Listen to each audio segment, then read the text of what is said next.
Shalom and welcome to another edition of Parsha Talk. I'm Rabbi Elliot Malamet in Highland Park, New Jersey, at the Highland Park Conservative Temple congregation on She'emet. This week, it's only me and Rabbi Barry Chesler, Solomon Schechter Day School of Long Island. Our friend Rabbi Jeremy Kalmanofsky is in Israel. We are recording this at a time which would be really late for him, but we also are sending him refuah shlema. He's under the weather. And we thought that it would be okay if we did a chavruta, the two of us, and pull in friends from our parshanim, the commentaries that we will summon. It's great to do that in this environment. First noting, of course, it's day 433, praying as always, and starting out as always, hoping that the hostages will return as soon. It's already beyond the time. We want them home now.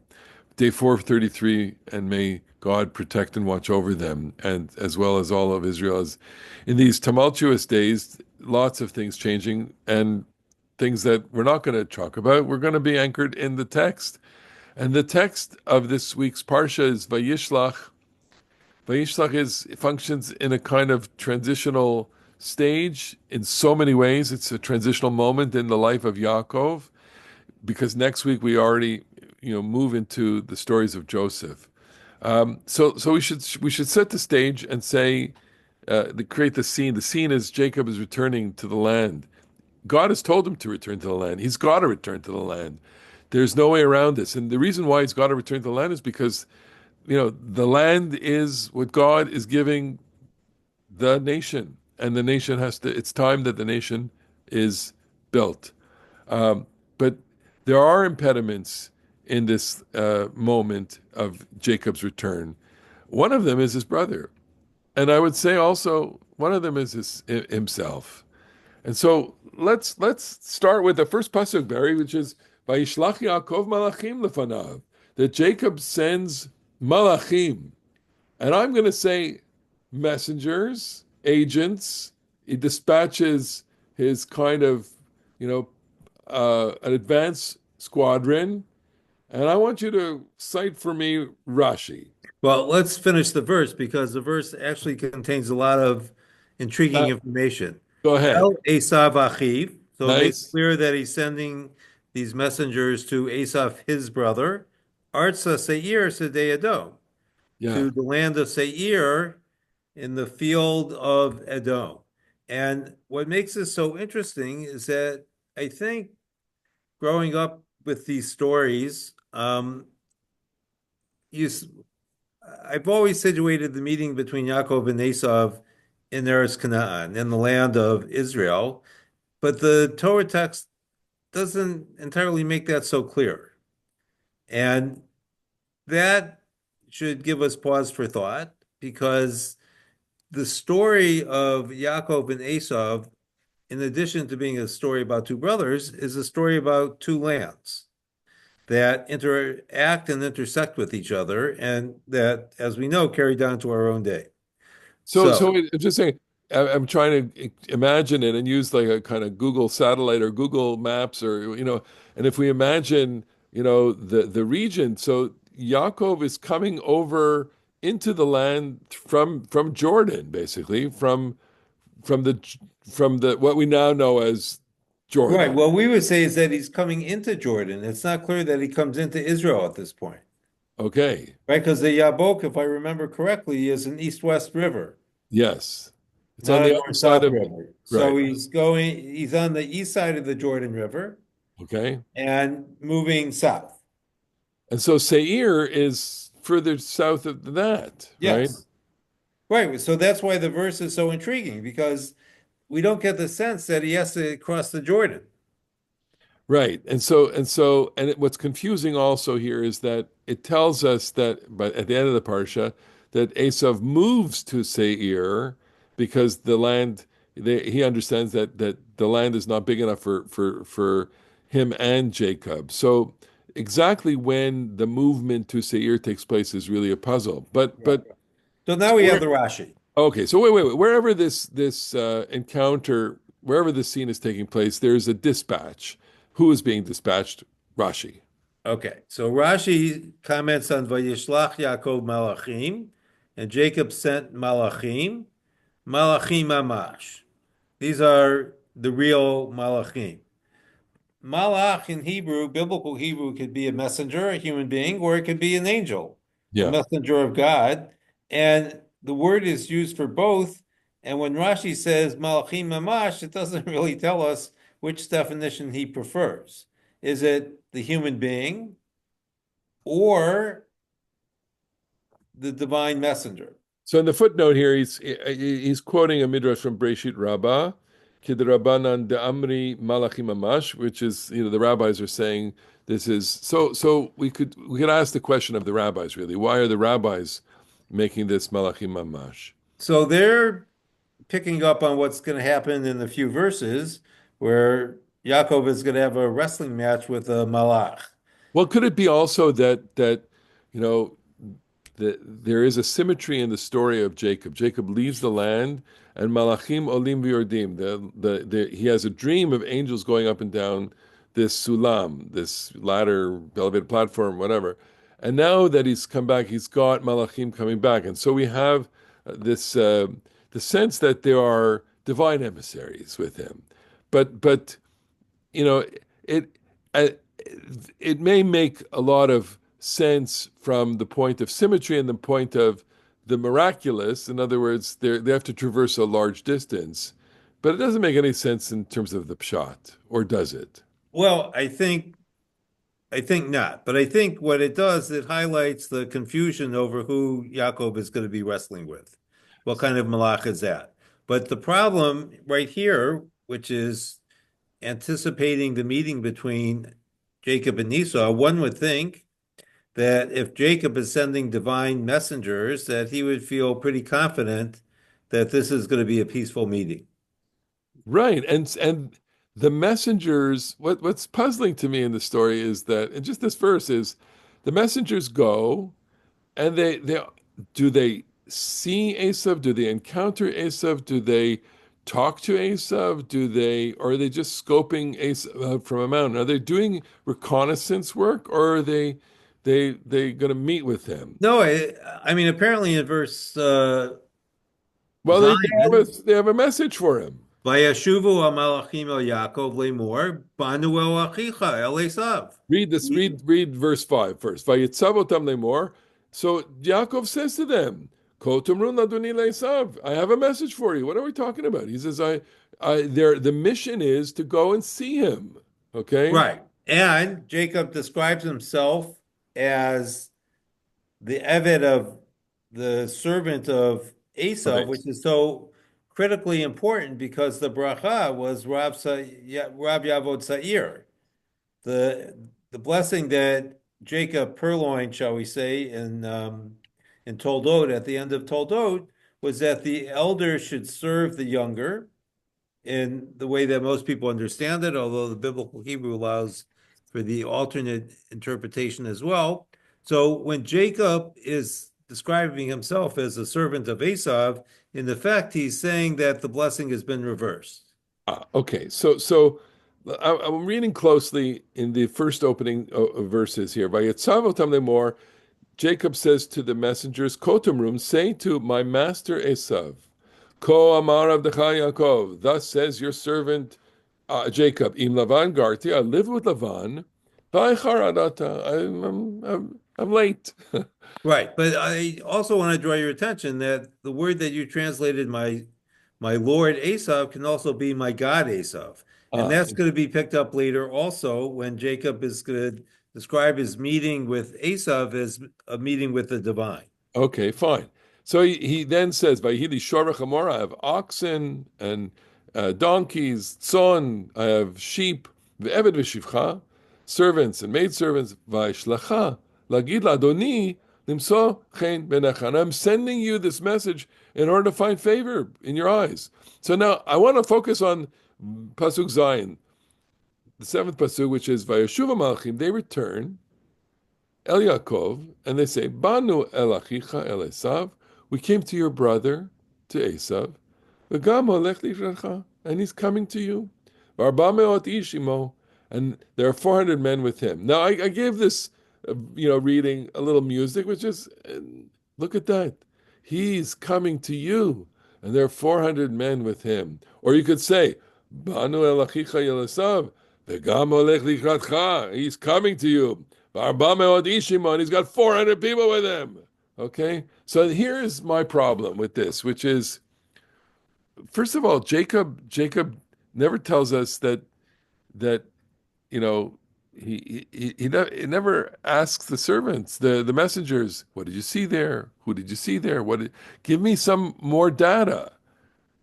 He relies on what they say. Simply, he's coming to see you, and there are 400 men with him, and he has to interpret that.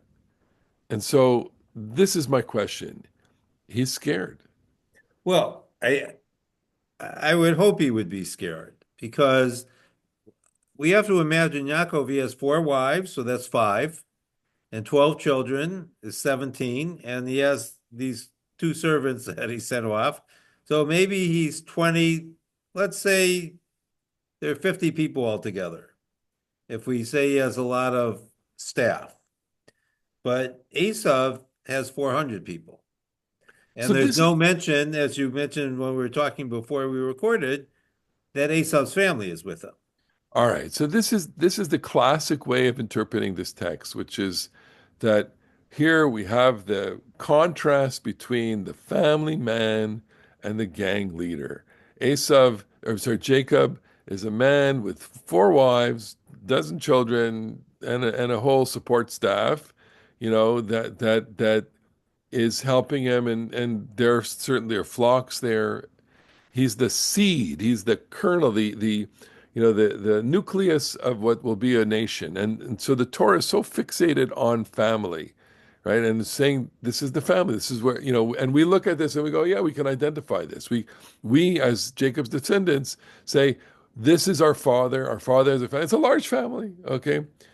And so Esau is Uh-huh. presented as I'm going to say gang leader, but that's wrong.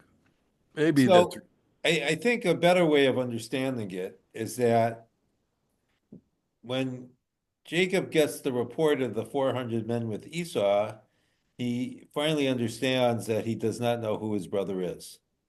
He hasn't seen him for 20 years, and he doesn't know how to interpret this. Now, we, readers of the Torah, know that the last time a man had a retinue, it was Abraham, the grandfather of Yaakov and Esau, who went to fight to rescue Lot with 318 men. so. Esau has a larger force, Okay, so but it doesn't tell us whether the force is hostile or peaceful. And it could be that Esau is still in the semi-nomadic stage.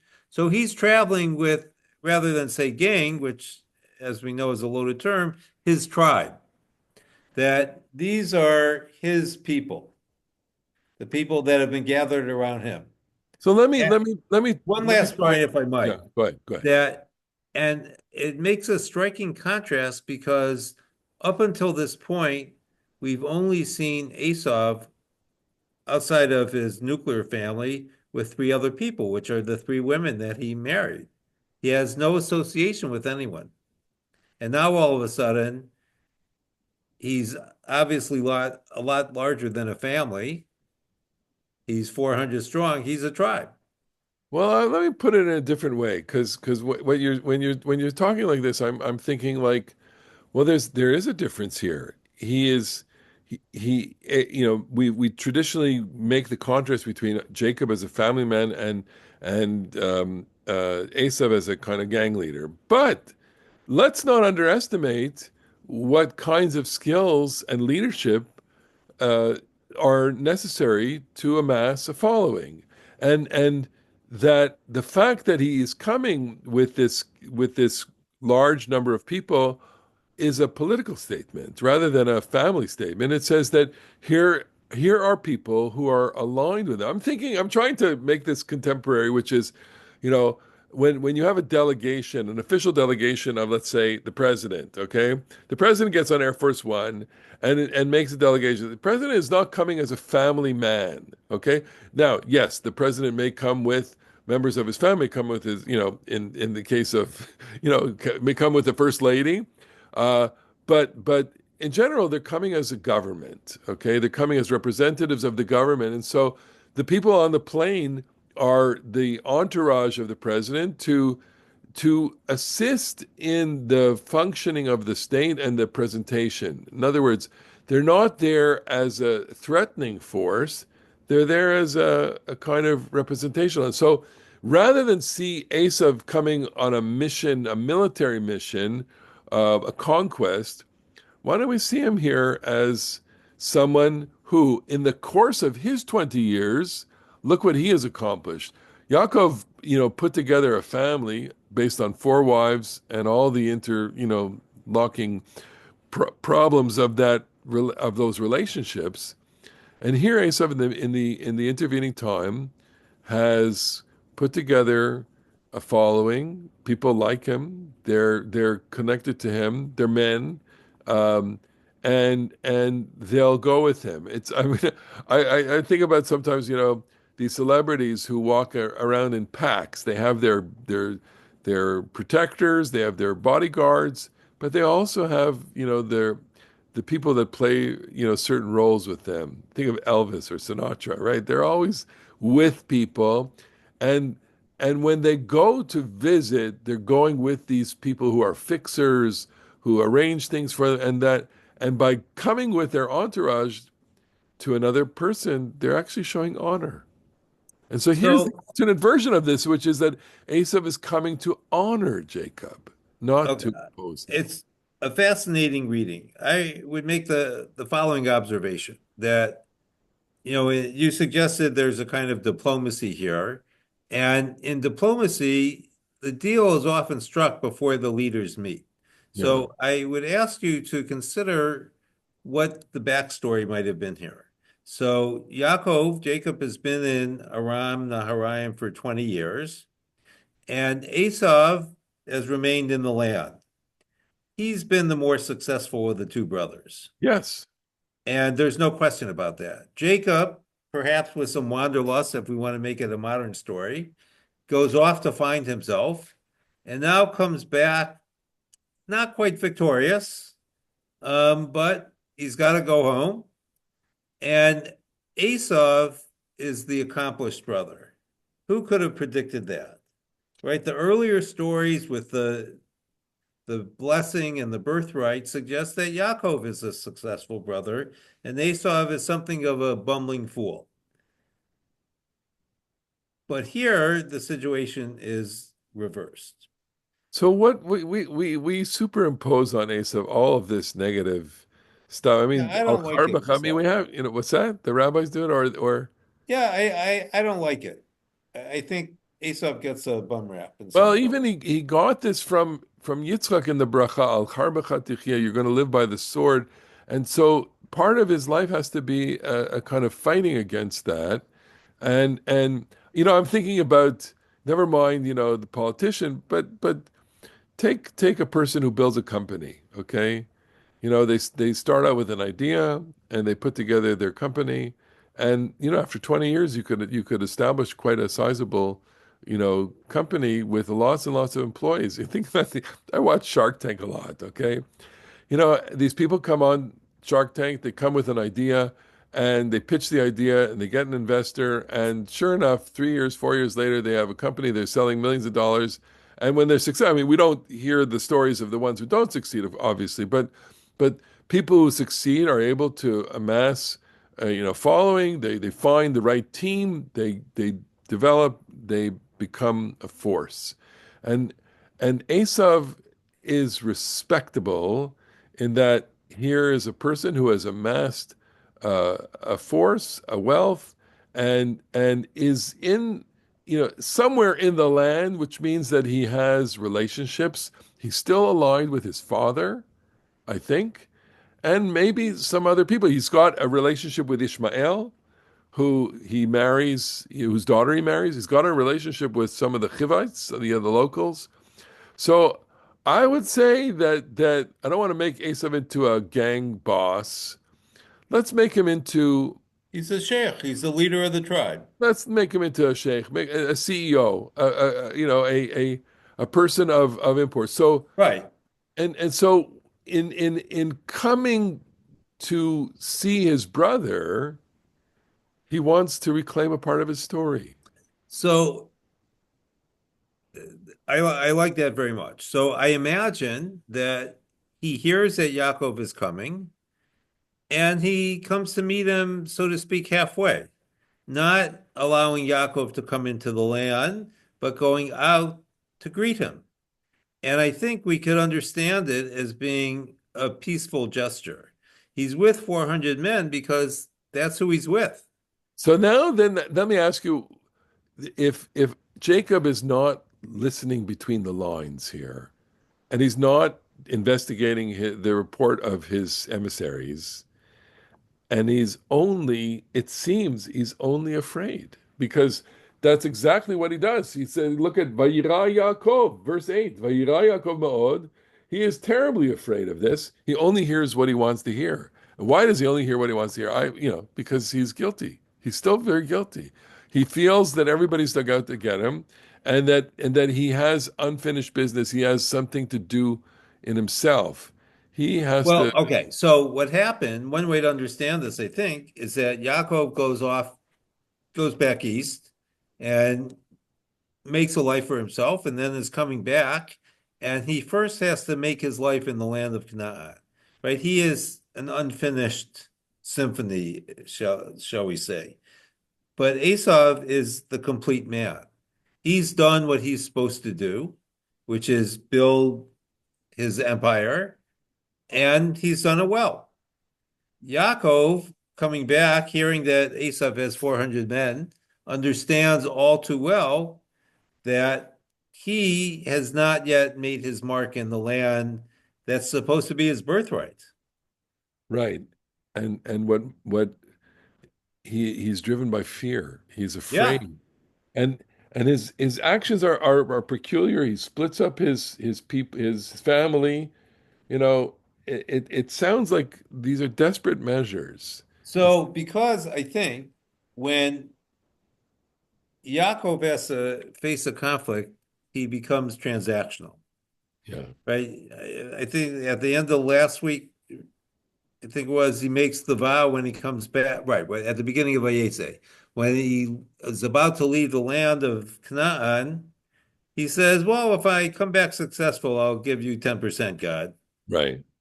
Not that, which is a business deal. And the way that he divides his family and his property, his cattle, in the verses that follow where we were reading is also a kind of transaction, right? He has everything arranged just so to protect what's most important. And in an irony that is not stated enough, he's the last line, Yeah. right? Rachel, his beloved wife, is going to be in front of him with Joseph, and it seems like he'll be behind them. So if all else fails, Yaakov has the best chance to escape. So let's talk for a moment about the wrestling match because he separates his retinue into two camps, and then he crosses the Yabok, and he's left alone. And he's made a very powerful statement prior to this. Katonti mikol chasadim. I'm not worthy of all the kindness that you have done for me, God, which is remarkable. Kiva makli avarti et hayarden. I went only with my staff. I only had potential. Save me. Hatzileni na, Hatzileni na. Save me. So in his mind is a catastrophe about to happen. Okay. Right. And if you go further to verse 12,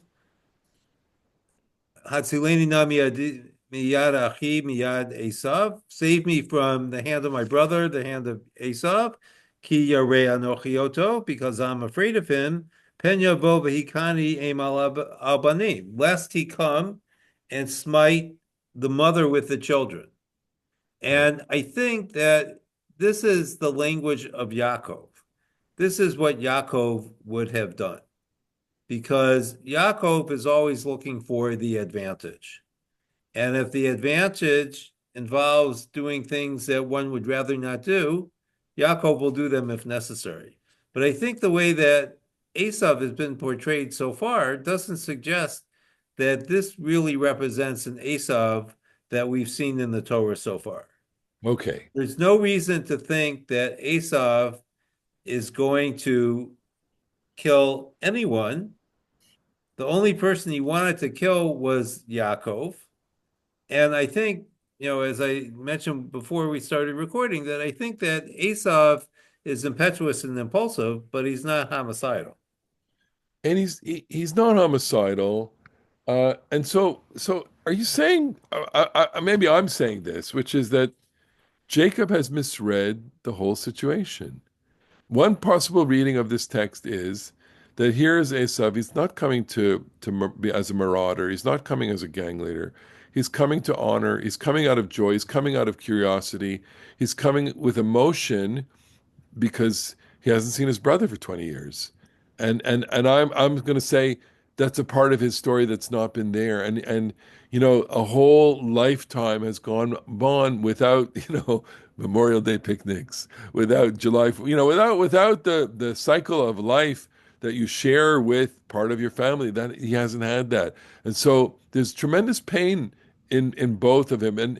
But whereas Esau is curious and emotional and apprehensive in the sense of, wow, this might be a very powerful moment. Jacob is completely afraid. Jacob has internalized the fear and is really motivated by that fear. He fears that Esau is going to kill him, and the presentation. I've always made out the presentation that he gives to Esau as a kind of starter flocks, which is kind of condescending.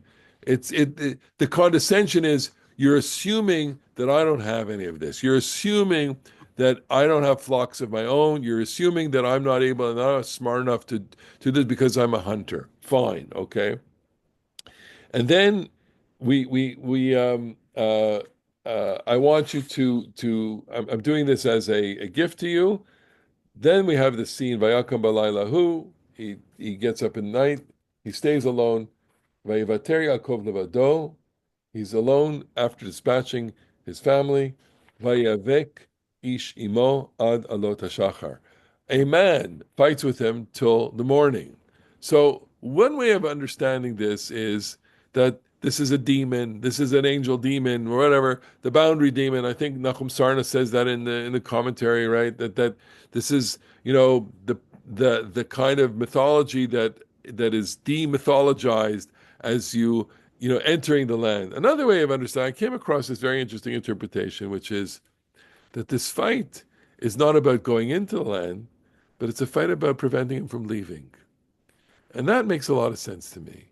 That Jacob wants to run away. That one of the impulses here, a very powerful impulse, even with dispatching his family, is I gotta leave. I gotta rescue myself.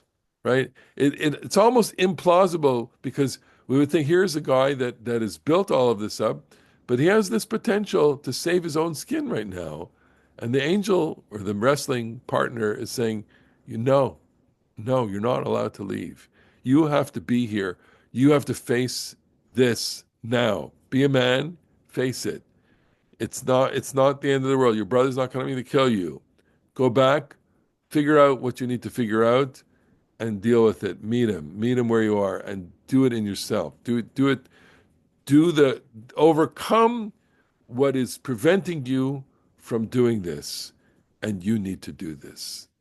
And you don't walk away whole from that. You limp after that kind of match with yourself.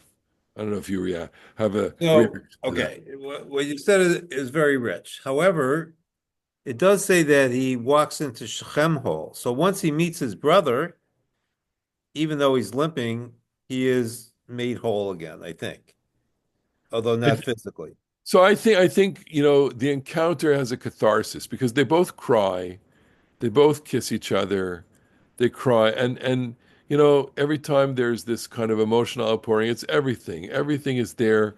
The Yaakov is crying. They're crying for what's been lost. And they're crying out of a sense of what they're going to gain. And they're crying Right. out of a sense of there's joy and there's deep pain here. I would think that Yaakov and Esau have a bond unlike any of the others that we see in the patriarchal families because Abraham had two brothers, even though one died relatively young. Isaac had five brothers. We dismissed, or no, seven brothers, right? Because Keturah had six more children Yes. with Abraham. And of course, Yaakov fathered 12 children. But in the generation of Yaakov and Esau, there's only two. Very interesting. So they are the generation and they There are need, no half siblings to them. They're the only one. right.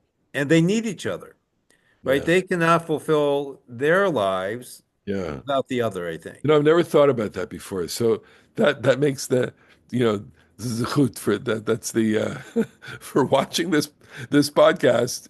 You get that insight. They're the only two. Very good. I like Yeah, that. thank Okay. you. And the other piece of it is that there's a religious overlay to all of this because when Jacob wrestles with the angel, he receives the new name Yisrael because he has contested with God and been victorious. And when he sees Esau, he's going to say to him, now that I've seen you, it's as if I've seen God. And this image, we sometimes forget what the image of God might be.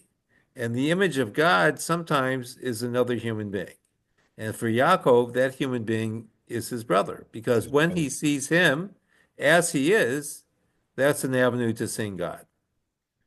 Yeah, that's a good place where we can conclude our study. We've just even touched the surface, and of course, so many different stories that take place in this parsha, including the very difficult story, the rape of Dinah, and the end of the death of Rachel, and the genealogies that end this parsha. I mentioned at the beginning it's a transitional parsha because with these genealogies it signals to us that an era is ending, and and it signals to us that the we have our Parsha Talk coming to its conclusion. We are want to first thank you for watching, for listening, all of our devoted fans. I'm was constantly getting remarks here and there, people in my shul, people from other shuls, etc. People I've never met who see this, and I've told people about it. And thank you for watching and listening. And we're sending again a refuah shlema to our chavruta, our buddy, Rabbi Jeremy Kalmanofsky, missing him this week, knowing that he would have contributed mightily to our discussion as well, and looking forward to his return from Israel and telling us all about the trip, the Rabbinical Assembly convention that is there. In the meantime, everyone, a good rest of the week and a good Shabbat, and we look forward to seeing you next week on the next edition of Parsha Talk. Shabbat Shabbat Shalom. Shalom.